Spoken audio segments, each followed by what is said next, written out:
Hello, everybody. Thank you for being here with me today.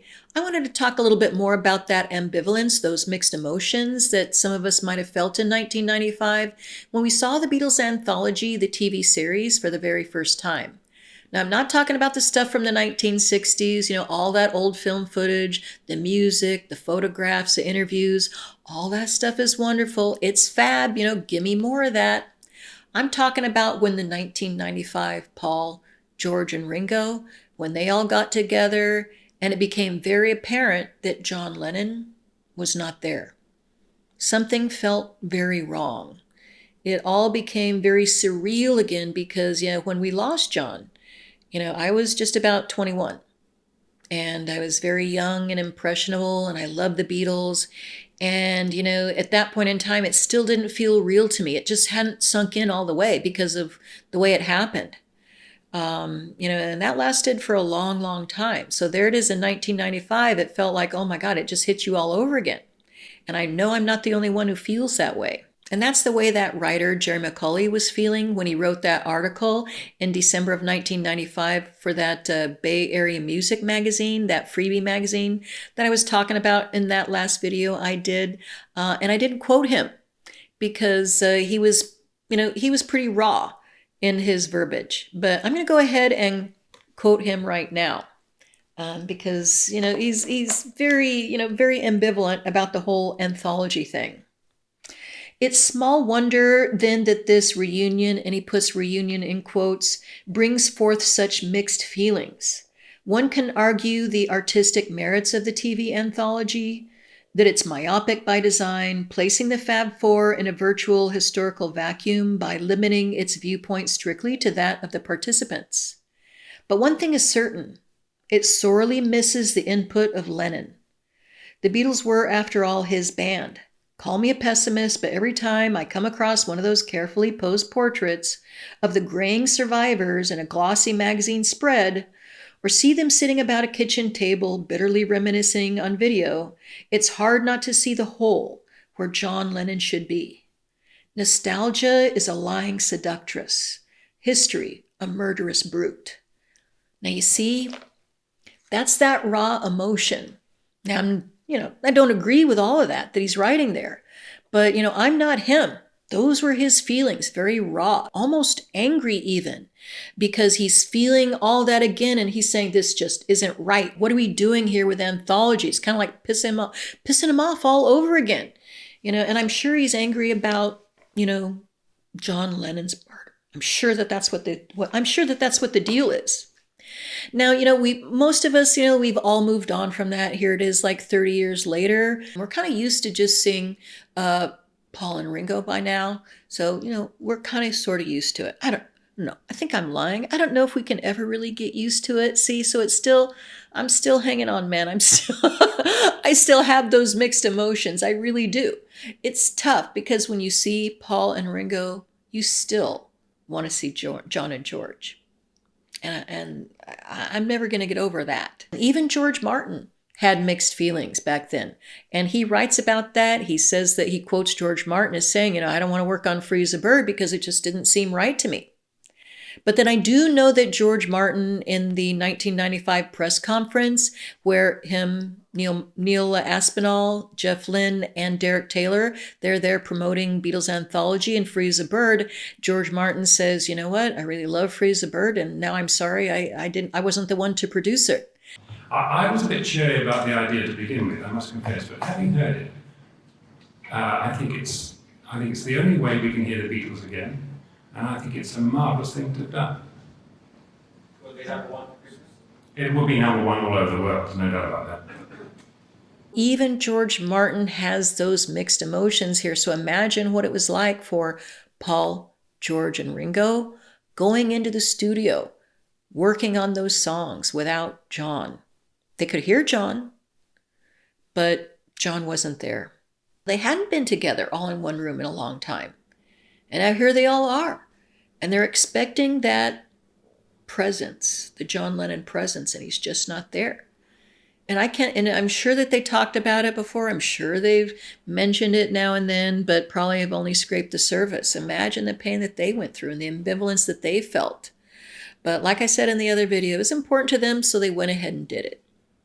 This writer, he really does love the Beatles, and he understands their impact and influence, not just on music, but also on history and culture. And so I'm going to read a little bit more from him, where he continues to talk about his ambivalence about the Beatles Anthology. Crucially, however, the Beatles represent considerably more than merely one of the century's greatest bodies of artistic excellence and a snare of elusive memories. They also left us a series of often painfully instructive allegories. The Fabs effectively define synergy for a generation or two, or three, and that's me saying or three, showing what talented individuals can achieve when they share a common dream and doggedly rise to meet every challenge. And just as importantly, how easily petty self-interest and cynicism can erode even the most magnificent of artistic gifts. John Lennon showed us that we can take nothing for granted in this life, especially life itself. In 1995, they've showed us how hard it is to go home again, especially with the specter of death blocking one's path. I see. Very raw, very emotional, and I did not get this raw or this emotional. I mean, that's pretty gritty right there, but he is a rock and roll guy. And it's very different now. It's 2025, and along that long and winding road to go home again, that specter, that ghost, he's not standing in the path so much anymore. He's just kind of standing off to the side of the road, and I'd really like to tell that ghost to kind of go shove it, but it is a reality. Even new Beatles fans have those mixed emotions. They're turned on by the Beatles music. They're falling in love with John, Paul, George, and Ringo. They love all the people around them. They love all the history. And then they realize that, John and George, and even the Beatles are from a different time. It's all from a different era. And they, even to a certain degree, experience the loss themselves. But fortunately, we live in a time when, we have all this information about them. We're kind of saturated with it, and I love it. I'm so not complaining about it. We have all those books, the music, and everything, and we're going to be going down that long and winding road again here at the end of the month, and probably getting a little bit more or a lot more from everybody, from the Beatles, at least I hope so anyway. Let me go ahead and finish this up with this last paragraph from this author, who, like I said, really does love the Beatles. Those of us who love them may have frequently confused the art with the artist, the music with the memories it evokes. That's me. But then, dear reader, in 100 years, no one will remember what I've written about the Beatles or your reaction to it. But count on this. Denizens of the 21st century will still be listening to Beatles music, perhaps sharing fond memories of what they were doing when they first downloaded Rubber Soul from the net, and perhaps they'll marvel that in a culture whose hallmarks were cheap ephemera and planned obsolescence, something rare and marvelous happened. The Beatles lasted. See, he gets it. And I think that's what this is all about. It's like the Beatles, they last. And they last because of what they did back in the 60s. Not because, they're doing anthology and all these updates and everything. They last because of what John, Paul, George, and Ringo, what they created when they got together. It's just some little magic that, when you get certain people together, it produces, it makes fire. And that's what we look forward to whenever we listen to their music. We look forward to feeling that. We look forward to hearing it over and over again, hear them talk about it, hear each other talk about it, etc. We keep it alive, and it's their legacy. And thankfully, they did decide to do that, the long and winding road, the Beatles Anthology, not just for themselves and maybe for the money, etc., and to tell their own story, but obviously they did it to preserve the legacy.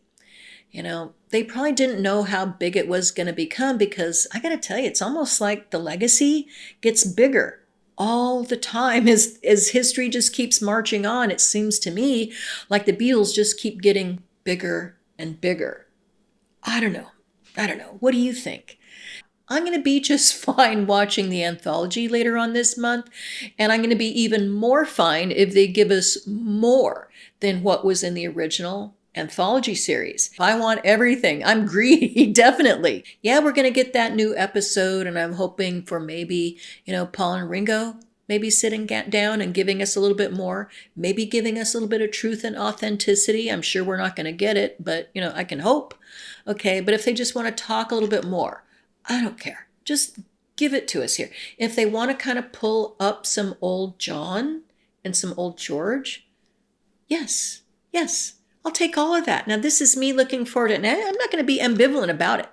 I'm going to be just fine with anything new they want to give us. And I'm just grateful. So thank you, John, Paul, George, and Ringo.